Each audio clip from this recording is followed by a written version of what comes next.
Now that we've gone through the basic anatomy and the structure of the blood vessels, it's time to look into the physiology, basically how it all works. But as we start looking into physiology, we need to get a few terms underway to make sure we know what the terminology means. We'll start with blood flow. Now, blood flow itself is just how much blood is passing a certain point in a given period. So a lot of times you're looking at it as milliliters per minute. How many milliliters of blood is passing this point in 1 minute? Think about how many milliliters of blood is being pumped out of the heart in 1 minute. How many milliliters of blood is passing through the brachial artery in 1 minute? So that's blood flow, milliliters per minute. Now, when you're at rest, that blood flow is pretty constant, pretty consistent. Each organ is getting the set amount, but the organs aren't getting the same amount. It's just what is their homeostatic balance at rest. Now, when you're not at rest, let's say you're exercising, some organs can greatly increase their blood flow. Think skeletal muscles. Others can reduce their blood flow. So the blood flow is variable and depends on how much the organ needs and what the demands are coming in. Next up is blood pressure. Well, I bet you probably heard of this one. Blood pressure is millimeters of mercury, mmHg, millimeters of mercury. Now this is looking at the force exerted on the wall of a vessel. How much force, how much push is on the wall at that point. Now typically when we take a blood pressure, it's being measured for the arterial blood pressure in a large vessel. Take out the upper arm. That's the brachial artery. You can sometimes do it in the wrist, so radial or ulnar. But you want to get on a larger vessel. The further away you get, it's not quite as accurate as the closer ones towards the heart. So it still works, just the numbers get a little bit lower. But this blood pressure, this pressure that's created in the left ventricle for the systemic circuit, this pressure is what pushes the blood all the way through the entire systemic circuit until it gets back to the heart.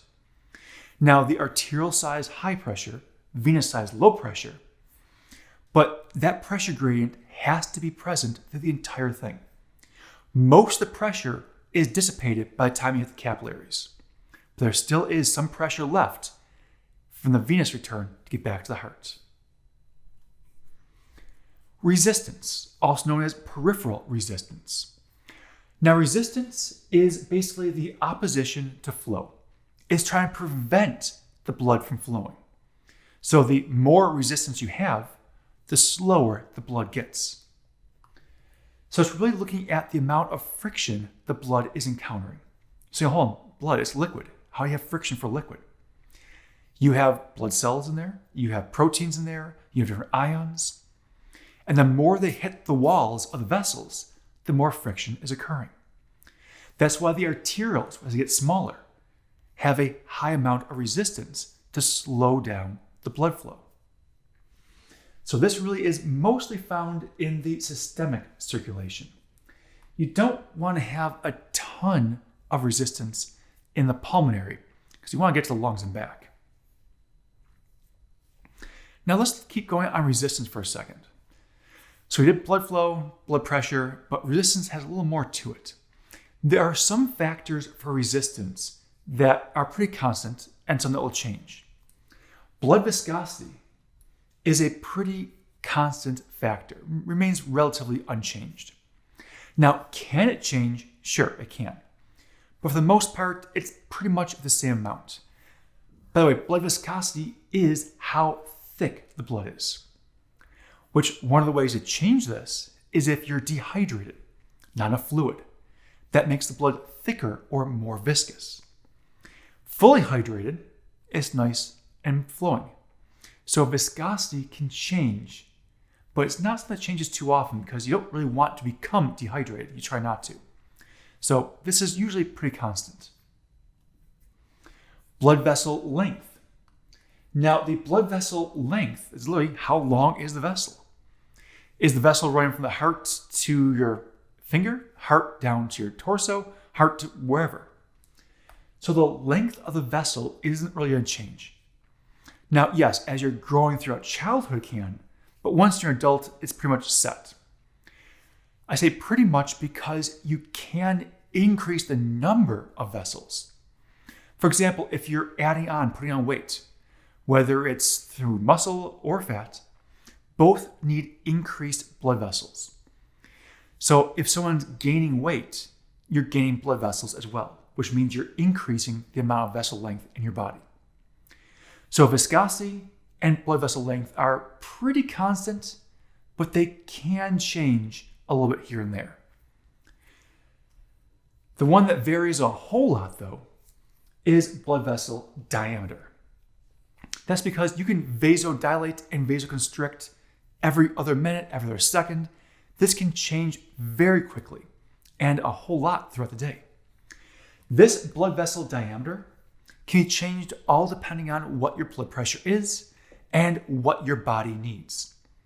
So for example, if blood pressure is dropping, one of the things that will happen is you'll vasoconstrict, trying to create more pressure by having the same amount of fluid in a smaller space. But if your blood pressure is too high, sometimes it'll vasodilate, trying to open up. Maybe you had too much water.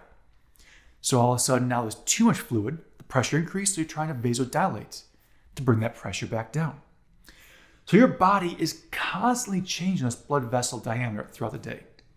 It can go vasodilate, vasoconstrict, vasodilate, vasoconstrict, back and forth throughout the day. It's all about trying to maintain the homeostatic balance of your blood pressure in your body. But all three of these factors are influences in resistance. So while one can be changed a whole lot, the other two don't change nearly as frequently. So this blood vessel diameter, though, is kind of interesting. It's going to vary inversely to the fourth power of the vessel radius.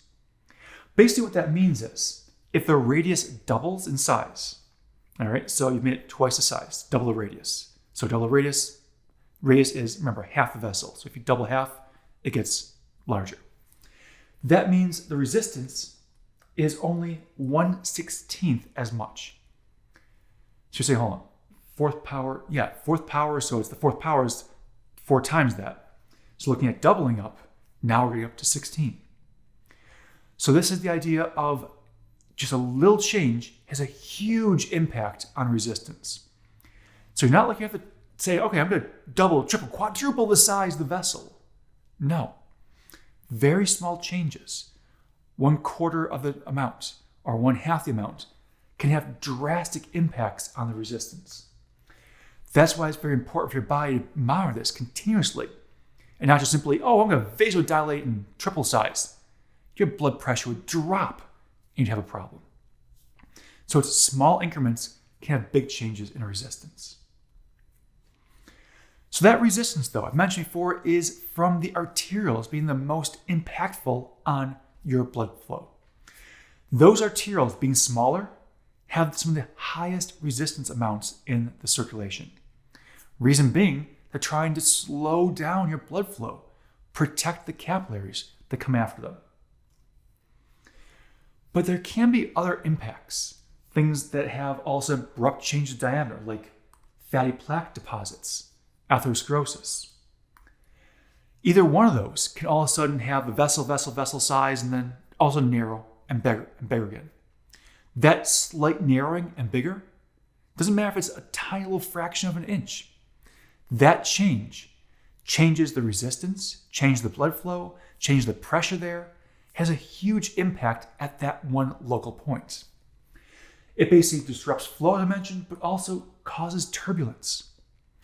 Turbulence is the key there because it's going through a small area and then gets bigger. As it opens back up, that's creating turbulence after it. It's not an efficient way for the blood to flow. So that's why it's so important to try and minimize the amount of fatty plaque deposits or atherosclerosis. And I say minimize because you can't prevent it. As a person ages, there will be some fatty plaque deposits. The key is trying to minimize it so it won't have any impact. So let's look at the relationship here. So we look at blood flow and pressure. That's the first two we'll look at together. Blood flow and pressure. So if the pressure increases, blood flow speeds up. That makes sense, sure. Higher pressure, higher speeds. And again, go back to the example of a fire hose and a garden hose. Higher pressure in the fire hose, that water is moving a whole lot faster than it is in a garden hose. Or even think of a garden hose nozzle. You make a very thin, fine point. It goes much further for higher pressure. Open it up, lower pressure drops right down. So higher pressure equals higher blood flow. So this delta P, that's signifying the change in pressure. Delta is the Greek letter, means change of. So change of pressure, you change the pressure higher, blood flows higher. Change the pressure lower, blood flows lower. All right, now let's look into resistance here. R is resistance. So looking at the formula, F is flow, P is pressure, R is resistance. If you notice that R is on the bottom, it's the denominator. So that means if resistance increases, blood flow decreases. Because if the pressure, this is a hypothetical number, is 10, the resistance is 5. That means pressure be 2. But if all of a sudden, instead of being 10 over the 5 like I just had, we went and made the resistance higher and said it's now 10 over 10, all of a sudden blood flow is only 1. So we're looking at all of the resistance by decreasing the flow. So the flow is inversely related to the resistance. Now, resistance and pressure, they both can impact blood flow, but resistance is the more important of the two factors. Simply put, you can change the resistance a lot easier and a lot faster. Simply vasoconstrict, vasodilate, and all of a sudden you've altered resistance a lot quicker than you've altered pressure. Sure, when you vasoconstrict, you increase pressure. But remember, that resistance was a factor of 4 there, to the 4th power. So it had a much larger impact. So you're looking at more the resistance than the pressure for changing blood flow rates. So a little bit about blood flow, blood pressure, and resistance, and how they all work together to impact the flow of blood in your body.